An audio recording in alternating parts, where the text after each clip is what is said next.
আসসালামু আলাইকুম। আশা করছি আপনারা সবাই ভালো আছেন। লাইফস্টাইল উইথ বউ শাশুড়ি পেজে আপনাদের সবাইকে স্বাগতম। আজকে নিয়ে এলাম কাঁচা আমের স্লাইস আচার।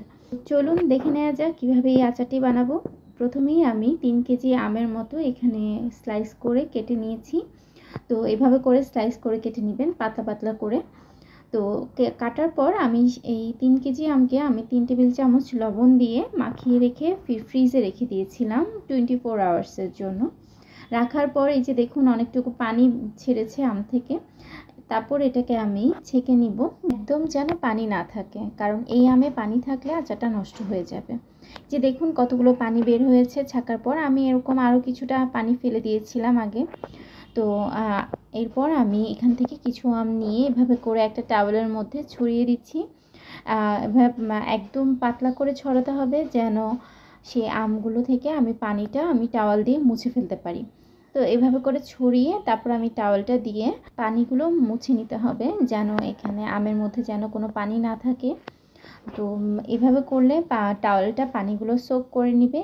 তারপর আমি আবার আমগুলোকে আরেকটু উল্টে পাল্টে দিব, যেন আমের অন্যান্য অংশগুলো যেগুলো আসলে পানি আছে সেখান থেকে যেন পানিগুলো মুছে ফেলতে পারি।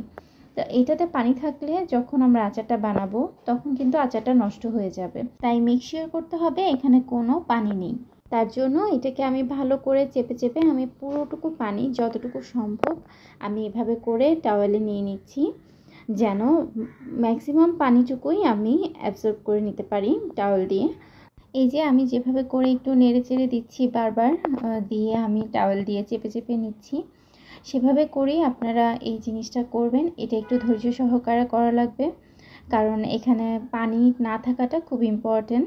তো আমি বারবার এটা করছি, আমি প্রায় 3-4 বার উল্টে দিয়ে আমি এই পানিটুকু আমি শুকিয়ে নিয়েছি। এই যে দেখুন মোটামুটি অনেকটুকু পানি নেই, পুরোপুরি 100% তো করা যায় না, মানে যতটুকু সম্ভব করা যায় ততটুকুই আসলে আমাদেরকে করতে হবে। এরপর আমি বাকি আমগুলো দিয়েও এভাবে করে চেপে চেপে আমি পানিটা নিয়ে নিচ্ছি টাওয়েল দিয়ে। ভালো করে নিতে হবে যেন আসলে কোনোভাবেই যেন পানি না থাকে। এটা আমি বারবার বলছি কারণ এটা খুব ইম্পর্টেন্ট একটা থিংস। তারপর আমি মশলাগুলো অ্যাড করে নিব। এটা হচ্ছে 5 ফোড়নের গুঁড়া, এটা হচ্ছে যে শুকনা মরিচ, এটা হচ্ছে সরিষা ভাঙা, তারপর হচ্ছে রসুন কুচি, আর সাথে হচ্ছে আস্ত কাঁচামরিচ। আমি এগুলো একে একে মিক্সড করে নিব। তো আর সরিষা তেল তো লাগবেই। আমি একটা মিক্সিং বোলের মধ্যে আমি এখানে প্রতি কেজির জন্য 1 টেবিল চামচ পরিমাণ সরিষা ভাঙা দিতে হবে। তো সেই হিসাবে আমি 3 কেজি আম, তাই আমি 3 টেবিল চামচ আমি সরিষা ভাঙা দিয়েছি। তারপর 2 টেবিল চামচ করে রসুন কুচি দিতে হবে। আমি এখানে বড় বড় 2টা আস্ত রসুন আমি দিয়েছি। তারপর শুকনো মরিচগুলো এভাবে করে লম্বা লম্বা করে ফালি করে কেটে নিতে হবে। আমি এখানে 10-12টা মরিচ দিয়েছি। তারপর আমি 5 ফোড়নের গুঁড়ো দিচ্ছি। আমি পার কেজি হিসাবে আমি 1 চামচ করে 5 ফোড়নের গুঁড়াটা অ্যাড করছি।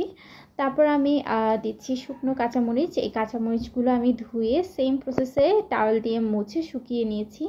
তারপর আমি দিচ্ছি হলুদের গুঁড়া। তো পার কেজি অনুযায়ী আমি হলুদের গুঁড়া দিয়েছি 1/2 চা চামচ করে। তারপর আমি দিব মরিচের গুঁড়া। আমি পার কেজিতে আমি মরিচের গুঁড়া দিয়েছি 1 চামচ করে, তাই আমি এখানে 3 কেজি আম, তাই আমি এখানে 3 চামচ মরিচের গুঁড়া অ্যাড করেছি। তারপর আমি এখানে দিব চিনি 1/4 কাপ। এটা আসলে 1 কেজির হিসাবে আমি 1/4 কাপ করে আমি 3 বার 1/4 কাপ করে দিচ্ছি 3 কেজির জন্য।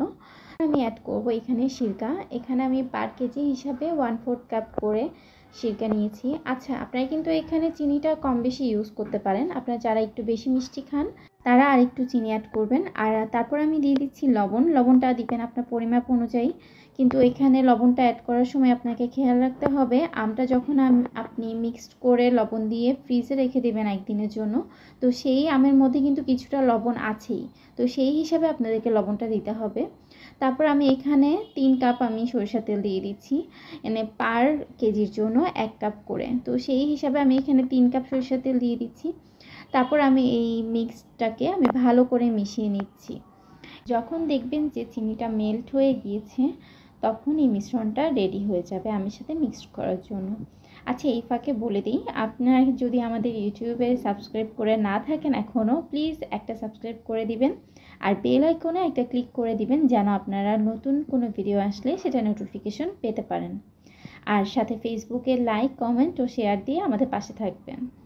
তারপরে আমি আমগুলো আমি মিশ্রণটির সাথে মিশিয়ে দিচ্ছি। এটা একটু ভালো করে মিশাতে হবে মশলাটার সাথে, যেন ইভেনলি সব আমের মধ্যে এই মশলাটা লাগে। তো তার জন্য আমি এটাকে একটু ভালো করে স্প্যাচুলার সাহায্যে আমি এটা মিক্সড করে নিচ্ছি। যতটুকু সম্ভব ভালোভাবে মিক্সড করা যায় সেটাই করতে হবে। তো এটা মিক্স করার পরে আমি একটা কাচের জারের মধ্যে আমি এই আচারটা রেখে দিব। আর আচার কিন্তু কাচের জারে অনেক দিন ভালো থাকে। আপনারা যদি প্লাস্টিকের বয়ামে বা প্লাস্টিকের কোনো বক্সে রাখেন তাহলে কিন্তু আচার বেশি দিন ভালো থাকবে না। এই জন্য অবশ্যই আপনাদেরকে কাচের জার ইউজ করা লাগবে এই আচারের জন্য। তো তারপর আমি আচারটি আমি একটা কাচের জারের মধ্যে নিয়ে নিচ্ছি। আচারটা ভালোভাবে মশলাগুলো দিয়ে একসাথে নিতে হবে, সাথে কয়েকটা কাঁচামরিচও দিয়ে দিবেন। কারণ এটা আমার প্রায় 3 কেজি আচার, আমার এরকম 1 কেজির বয়ামে আমার এটা 3 বয়াম হয়েছে। বয়ামের মধ্যে এভাবে আচারটা রেখে উপর থেকে সরিষার তেলগুলো দিয়ে দিতে হবে, যেন আচারটা যেন ভালো থাকে দীর্ঘদিন এবং নষ্ট না হয়ে যায়। আর এই যে আমার আচার রেডি হয়ে গেল। তো সবাই ভালো থাকবেন, সুস্থ থাকবেন, আমাদের জন্য দোয়া করবেন, লাইফস্টাইল উইথ বউ শাশুড়ির পাশে থাকবেন। আল্লাহ হাফেজ, আসসালামু আলাইকুম।